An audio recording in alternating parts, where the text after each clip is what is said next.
Hello there, Michaelers. How's everyone doing? I hope everyone is doing fine. I haven't been going on live that much lately. I've been out doing my business. Of course, selling my Stays All Day Shay, works through work and play, about a play A, because everybody's got skin, right? Moisturizes, hydrates, exfoliates, got eczema, psoriasis, extra sun protection. It is just so good. You want soft, luscious skin. Cecil calls me softy because I got really soft skin.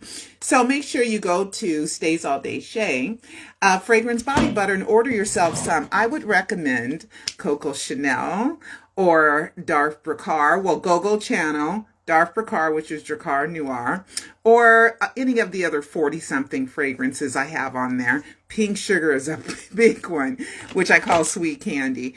And papaya, ooh, papaya if you like to smell sweet, or flowers blasting if you like to smell like a bouquet of flowers, or Idol Aura, which is one of the prettiest scents. So make sure you go to Stays All Day Shay fragrance body butter and order you guys some, especially with this dry skin. And my skin is so soft. I don't have crepiness for a 60-year-old. It's really, really, really good, my bracelet. But it's really good for your skin. So order some. All right. Now, a couple of things.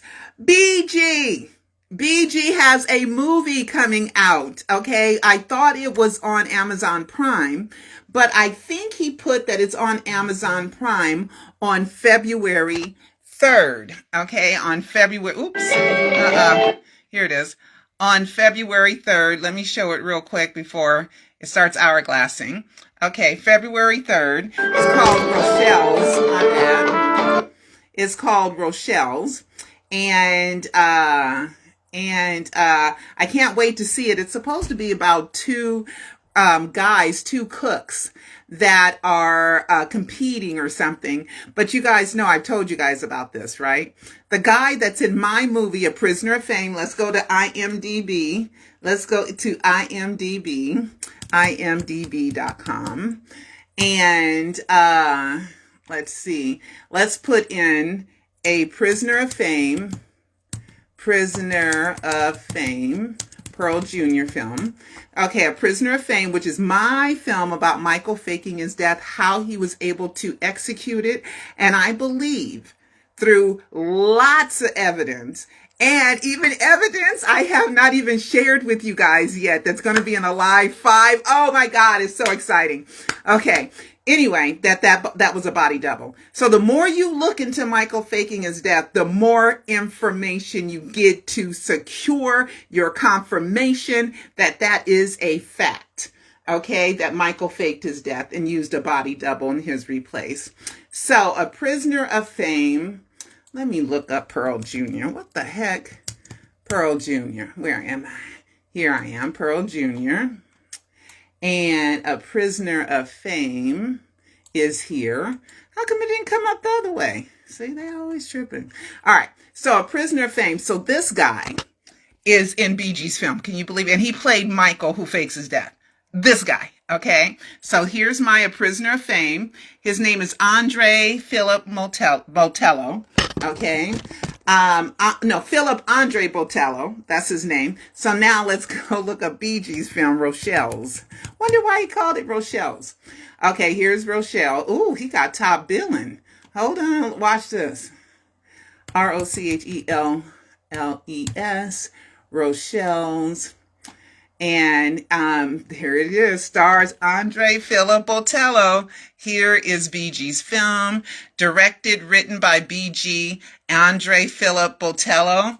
And there he is. He's number 1 in the cast. Isn't that crazy? And you guys think Michael ain't watching. You guys think that I'm crazy. Because Peter, Michael, Bobby. Bobby's the front for Michael Jackson. Together they make Peter.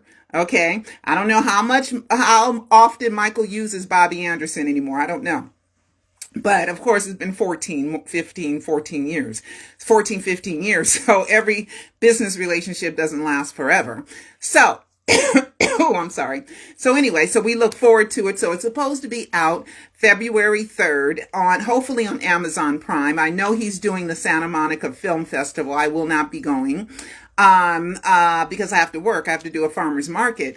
But if it rains and I can't do a farmer's market, then maybe I will go and see the film. I don't know. We'll see. We'll see. But anyway, the same actor. Can you believe that? The same actor, out of all the actors in the world, my guy who plays Michael, who faked his death, named Jack London is what I called him, but it's Michael Jackson. Okay, played him, is in Bee Gees film. I'm just saying. I'm just saying.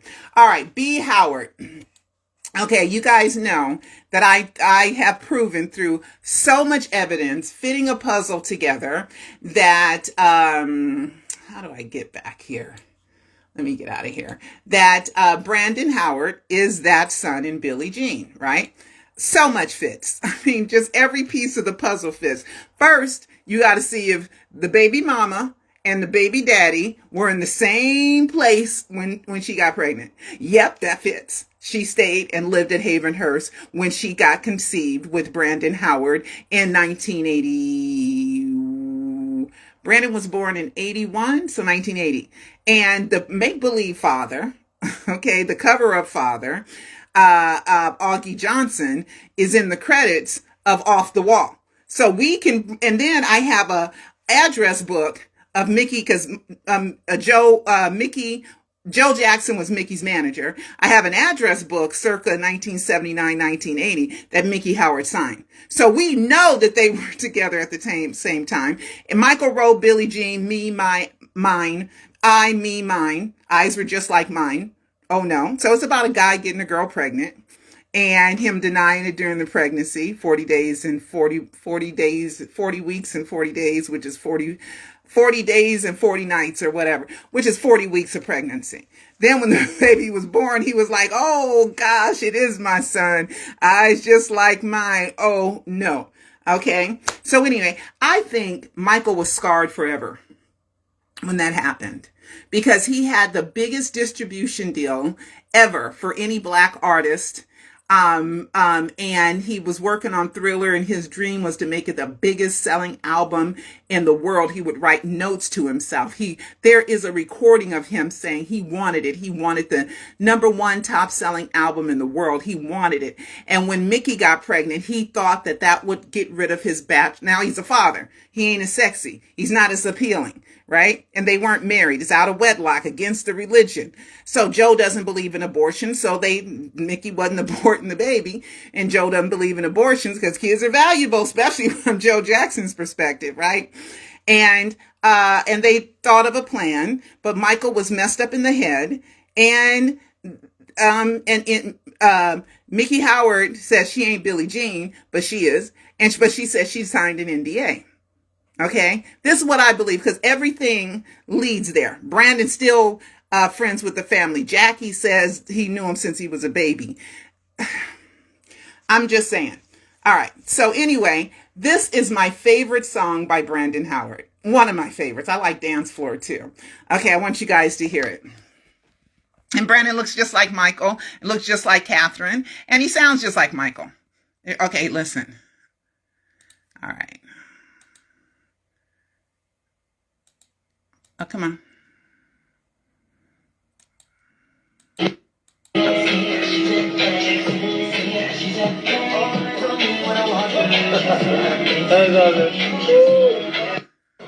Okay. Eyes walk through when I want to. Okay. So, eyes on me when I walk through. Okay. Anyway. So I love that song. Please, you guys, go to Spotify. I'll put the link down below and support Brandon Howard if you don't mind. All right. So let's move on. I got BG out the way. I got Brandon out of the way.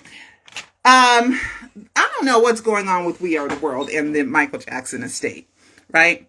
I don't know what's going on, but something's going on. Okay. Because why haven't the estate promoted the film, We Are the World, the documentary?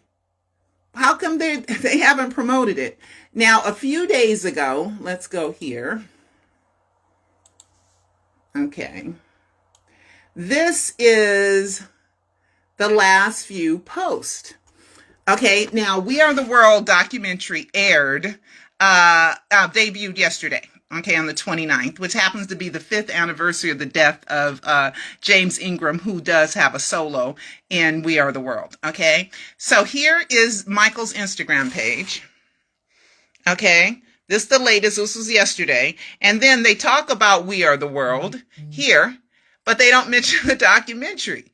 On this date, Michael Jackson and Lionel Richie entered a recording studio and began tracking the instrumental parts of We Are the World with bass player Louis Johnson and keyboardist Greg Fillinganes. Hey, Greg. The charity single helped raise more than $60 million for humanitarian aid in the days following its release.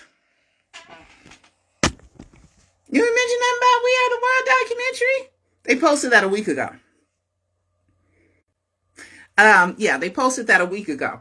And you guys just got to bear with me. Every time I, turn my camera around, it hourglasses. Okay.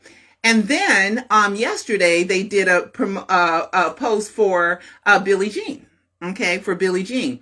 So I was like, We Are the World documentary debuts today. Not sure why that's not a promotion of the day.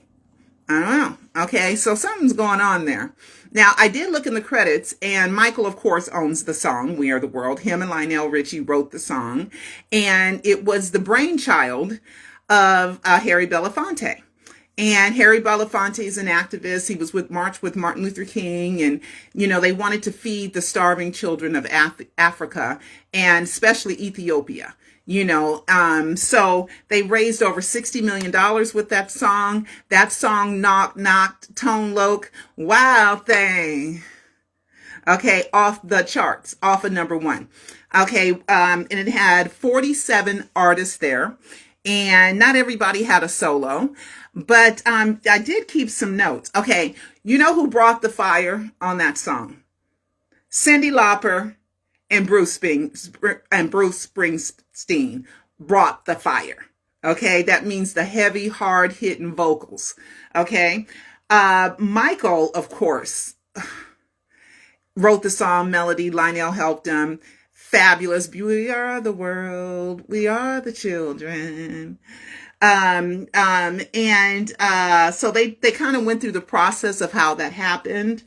It happened, the recording of it happened in one night after the American Music Awards, the year after Michael won all those awards. Michael didn't attend in 85. Lionel Richie was the host in 85. It was Prince's turn to win all kind of awards. But Michael did win an award for Thriller, but he wasn't there. Michael was in the studio preparing for everybody to show up for We Are the World. He was there working, preparing. Prince was at my stomping grounds where I hung out, called Carlos and Charlie's. It was a restaurant bar, and it was a club upstairs called El Privado. Now, I saw Prince in person at that club, and I'm not sure if it was that night or not, but I was there, and Prince was there with his purple limousine, and he was there with Vanity 6. And Prince had on kind of an S&M type of like straps here, there, and he had his muscles out. And he's a little guy, but he was totally shaped up, muscles popping, but he's little, and he looked great. Vanity had on a beautiful yellow dress. And I remember hanging there, and Prince and Vanity were in the club where I was at. So I'm not sure if it was the same night that I was there, but I was there with Prince and Vanity. Okay. But Prince didn't show up. Prince was supposed to show up. They had a song ready for Prince, and Prince just didn't show up. Okay. He was a little too shy. Too many people were there. Let's see. Diana Ross, so sweet. Diana Ross is so sweet. I don't even want to tell you what she did at the end of the movie because it was just so sweet. It was so sweet. So be on the lookout for Diana Ross at the end of the documentary. You know what it did, the documentary? It humanized, for me, all these fabulous superstars. Humanized them for me. because it showed their vulnerability. It showed their insecurity. It showed them when they weren't like, on my turn, and they look like just regular people who just had a great talent and were able to work the system and everything just worked for them so that they could be successful. And it made him a human being. Cyndi Lauper, around that time, there was a Patti LaBelle special, and Cyndi Lauper and Patti LaBelle were on some TV special. And Patti LaBelle is one of my favorites. One of my favorite albums is LaBelle. Okay. Come into my life. I've got a lot to give. Come into my life. Oh my gosh. It's one of the greatest albums, in my opinion, of soul music. But anyway, this particular night on this particular show, Cyndi outsang Patti LaBelle. Everybody saw it. Everybody was like, oh, Patti, she got you, right? Cyndi can sing, right? And then there was, it kind of reminded me of when Mary J. Blige was on American Idol. Oh my God, Mary J. Blige was on American Idol. And the people, the contestants, we thought they were great. They were doing a great job. Oh no, when Mary showed up, she let them know how it should be done. And I remember she sold over 700,000 copies in 1 week. Because of that performance on American Idol. And it kind of reminded me of that type of, somebody outshining someone else with their strong vocals. Let's see what else. Michael. Okay, Michael. Okay, several of his siblings were there. LaToya, Randy, Jackie, and I think Marlon were there. And LaToya, they didn't have any speaking parts in the documentary, but they were there and they were in plenty of footage. They didn't leave until like 6 a.m. Quincy Jones does not drive. But Michael, let's talk about Michael. Michael is really shy. He's really, unless it's music or he's doing, he really doesn't know what to say. Unless he's talking about animals as a distraction or children or music. He doesn't really have a lot to say. And even though he was there, his body language was, his hands were behind his back, like, I'm not here to interrupt. I'm not here to flow boat. I'm not here to take all the attention, because Quincy had a note on the door, leave your ego, don't bring your egos up in here. Okay. And Michael was just kind of in the background, kind of just, quiet. But when it was his time to shine, oh, he's going to shine. Don't think he ain't. And he's going to, teach what he needs to teach and do what he needs to do. But other than that, he's just sitting quiet. Right. And I couldn't help but, kind of put that with Joe Jackson. You boys be quiet. Don't say nothing. I'm going here. I'm going to make the deal. But he was their manager and their father. Okay. And was Joe a perfect person? Depends on who's defining perfect, but no, he wasn't a perfect person. But are you? Am I? No, none of us are. Okay. But he was the perfect father to make their dreams come true. He was the perfect father to make their dreams come true. Was he the perfect father in a more maternal sense and loving sense? Maybe not. But I think it's one of the biggest, lovingest gestures to get your kids to a position where you're going to make all their dreams come true. You're going to set them up, you're not going to give them fish. You're going to teach them how to fish, and he set them up and he trained them and oh my God. And so even a lot of people and even in MJ the Musical, Joe is always the villain. He's going to be the villain in MJ biopic too. He's going to be the villain. Okay. But I hope that they balance that out with him being the most successful manager or father or family in the history of the world. Right? What other big family is that successful. We had the Kennedys, but they had tragedy after tragedy after tragedy after tragedy after tragedy. So you can't, Michael's family don't have tragedy after tragedy after tragedy after tragedy after tragedy, So, and the successes of Janet and the success of Michael and the success of the Jackson Five, the success of LaToya, is just huge. It's huge. Jermaine even had gold records. So did Rebe. It's just, just huge. Austin Brown, who's Rebe's son, and Tito were in the studio. So there might be coming out with some records. I saw that footage. So Austin, which is Rebe's son, and Tito were in the studio together. So we got to look forward to some music like that. Okay, so we're going to get back to Joe Jackson. And so the way that I always judge Joe Jackson is when I heard Michael say, when I was in the 2005 trial, and he said, my father is a genius. And then he said, if you take one whooping away, I might not be who I am. And I like being Michael Jackson.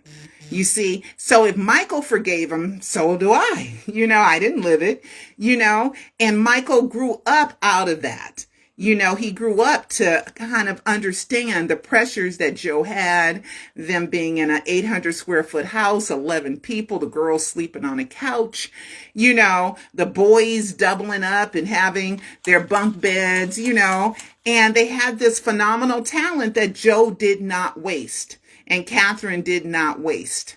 Okay. And turned them into the most successful. And I think about We Are the World. Okay, Michael writing that song with Lionel Richie, and Michael said Lionel knew him at 8. No, that's when you were saying that you were 2 years younger. You were 10 because you didn't even sign to Motown until you were 10, Michael. And your first song came out when you were 11 on a Motown label.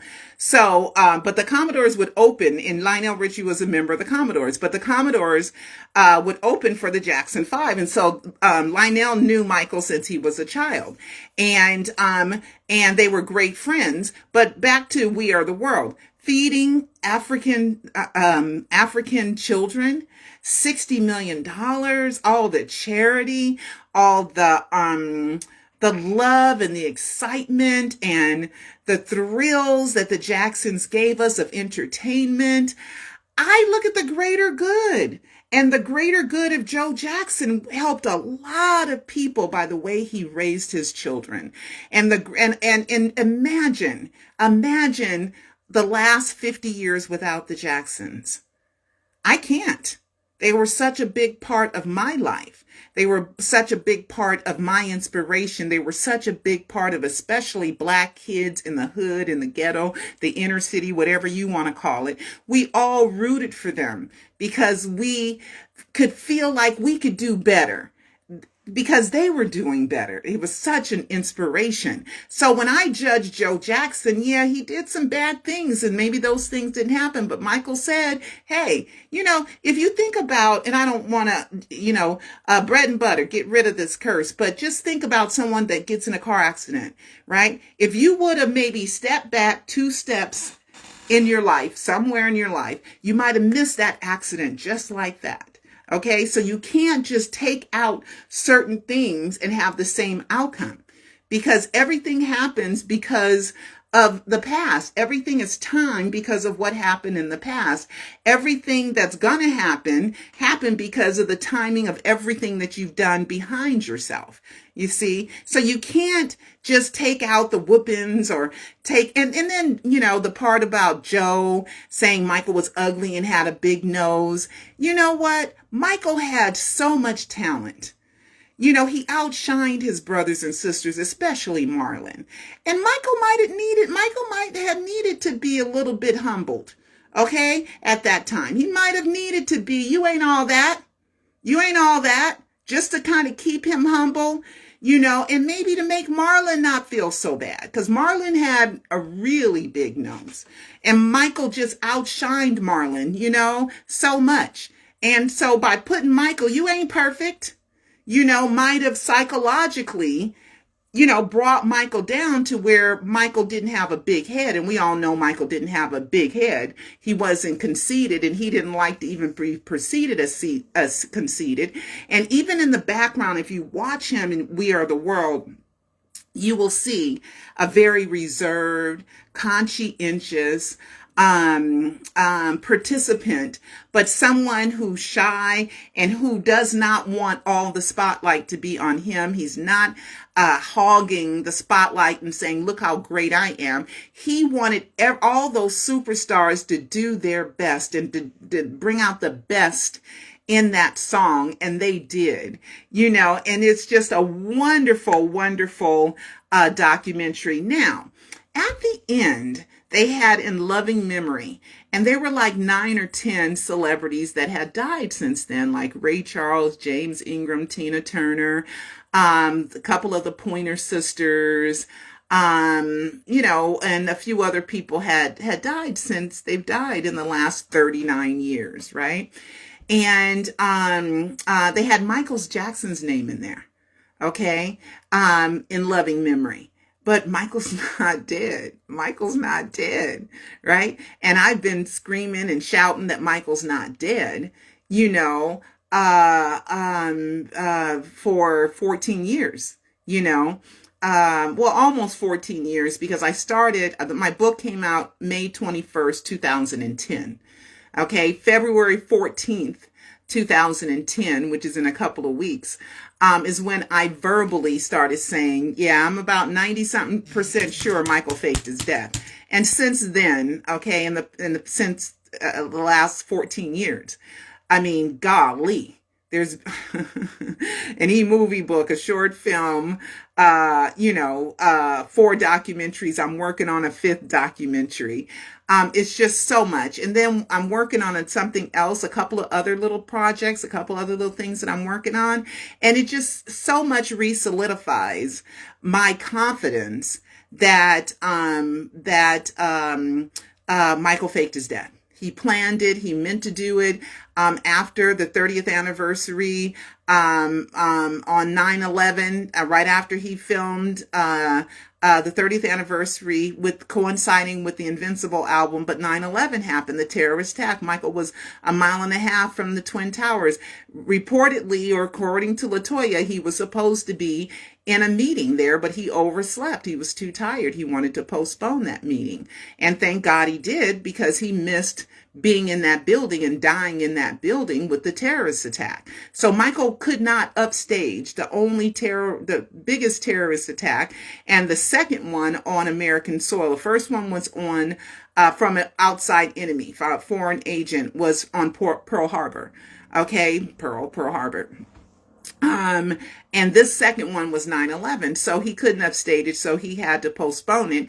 And I believe that he fine-tuned his death hoax because he had more time. And then after he was accused of child molestation in 2003, and he had the 2005 trial, he was fully acquitted.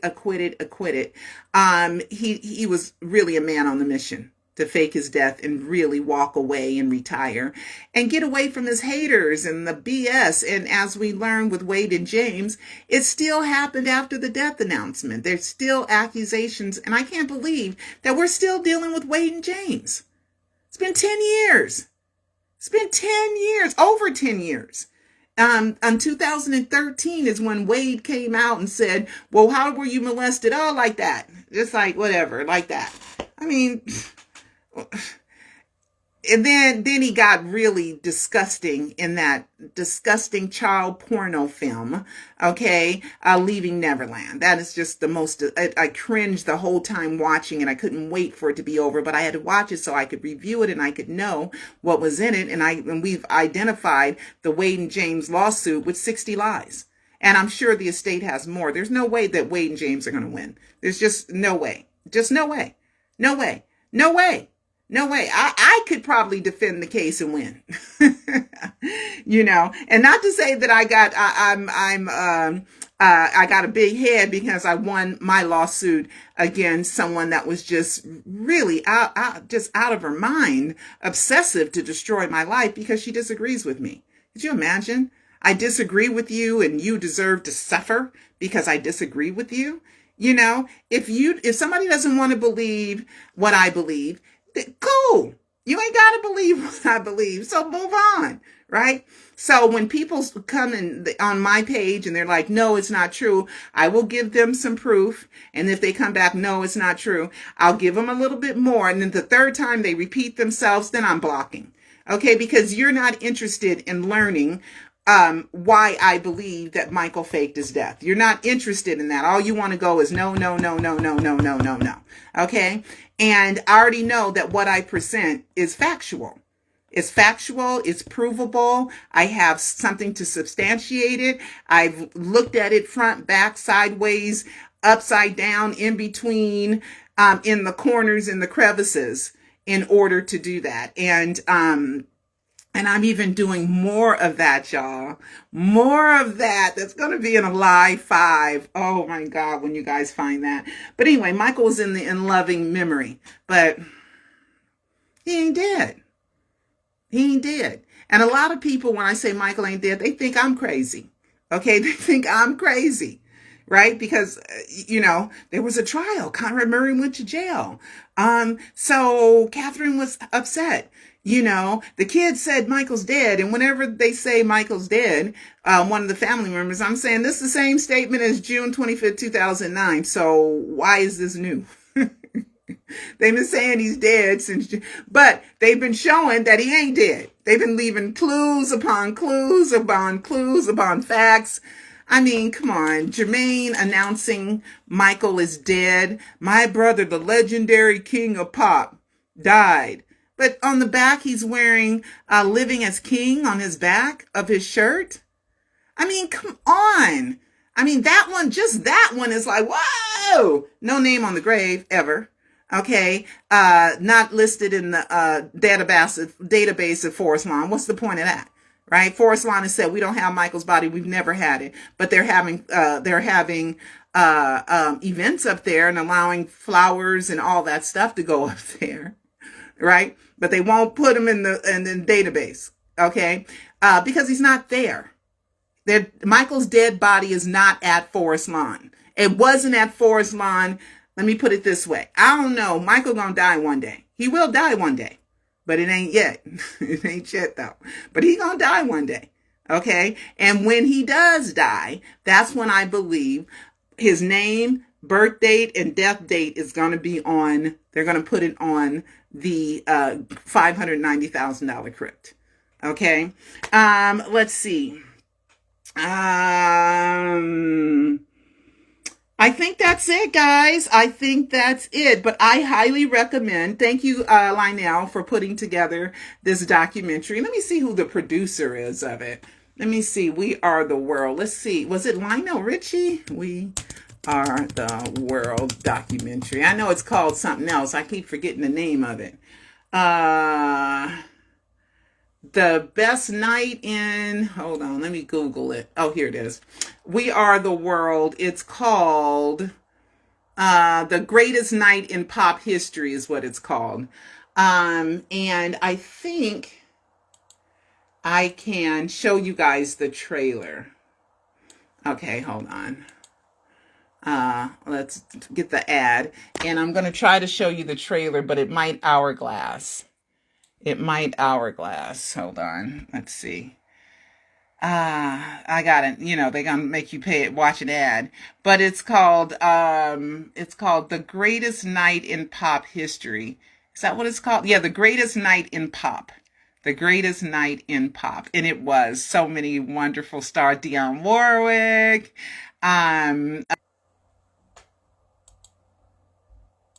Okay. I think because maybe I'm shaking and that's what's making it do that, because when I put it down on something, my phone, it stops hourglassing. Okay. So anyway, just listen up. Okay. I would like to have you meet one of the finest musicians that I've ever known, Mr. Quincy Jones. Quincy Jones. And Quincy don't sing. Pressure's on. Quincy's here. What a great treat. How you been, man? I've been good. my ultimate mentor and inspiration. Don't make me sound old. You are old, Quincy, 90. Quincy Jones, boy. I was inspired by combining hip hop and jazz. And you was the first to do it. Oh, this ain't the right documentary. That's the Quincy no, that's the We Are the World. Where is that document? That's more Quincy. There. Oh, here's the official trailer. Okay, here it is. 1, 2. We are the world. We are the children. Diana Ross. The greatest artists of a generation came together to save some lives. Must be in a dream, huh? USA for Africa. But we only had... Everybody volunteered. No one got paid. That's what made it so simple. Everybody volunteered their time and donated their time. And one night to get this right. Let's get this party started. I received this call from Herb Belafonte, and he wants to do some kind of a song for famine relief in Africa. Basically what he said was, I need you. We just thought we'd pull together as many artists as we could and figure it out. Okay. So anyway, it's fabulous. I highly recommend it. Please go and watch the documentary. So now I'm going to go to The Greatest Night in Pop. The Greatest. Oh, and Night in Pop. And Bob Dylan was so cute at the end, too. He was really, really insecure. He was really insecure. Okay, let's see who directed it. Bayo Nugent. And who, let's see if I can find the producers. Stars. I already got the stars. Dan Aykroyd showed up. He was there, the comedian. Okay, and let's see. I think Lionel Richie is a producer on it. No, it's a whole bunch of producers. My goodness. No, it's not Lionel, but Lionel's a big part of it. He was he was the writer of the song, and he was also the main person who carried the documentary. He was the main storyteller of the documentary. 1, 2, 3, about 15 producers, and a lot of editing. And, and I think what I thought about? Who had all this footage for 39 years and just decided now is the time to share it? I mean, it's fabulous, fabulous. Steve Ivory's in it, who's a journalist. Let's see, Al Jarreau, Waylon Jennings. When Stevie came, Stevie was all late. So Stevie said, we're going to write the song. They're like, nah, Stevie, 3 weeks ago's passed. We already doing it. Stevie still wanted to try to write the song, right? And then he tried to do some Swahili in the song, and Waylon Jennings said, I'm out of here. I bet it's one of his biggest regrets of life that he left. Waylon Jennings, Billy Joel, Huey Lewis, Kenny Loggins. Madonna wasn't there. She was supposed to be there. George Michael was supposed to be there. He wasn't there. Bette Midler showed up. Hall and Oates were there. Steve Perry was there. Prince was supposed to. He didn't show up. Smokey Robinson was there. Kenny Rogers, Paul Simon. Sting was supposed to be there, but I guess he wasn't there. Tina Turner. So many huge. Kim Carnes. If I forgot your name, I'm so sorry. Phil Collins, Sheila E. She was there. I think I already mentioned that. But anyway, guys, The Greatest Night in Pop. Please go watch it. It's really a great documentary. It was fun. And I think that's about it. So I'm going to go do a farmer's market, today, and it's going to be raining. So, okay. But anyway, guys, I love you. And, I think my estimation is they're going to wrap up the filming, the production, probably in the next few months, of their filming right now. And they're going to wrap up production, I'd say, in the next 2 or 3 months, maybe 3 to 4 months. And then it's a year of editing, and then it's coming out, April, 2025. All right, then, guys, love you, and I will talk to you next time. Bye-bye.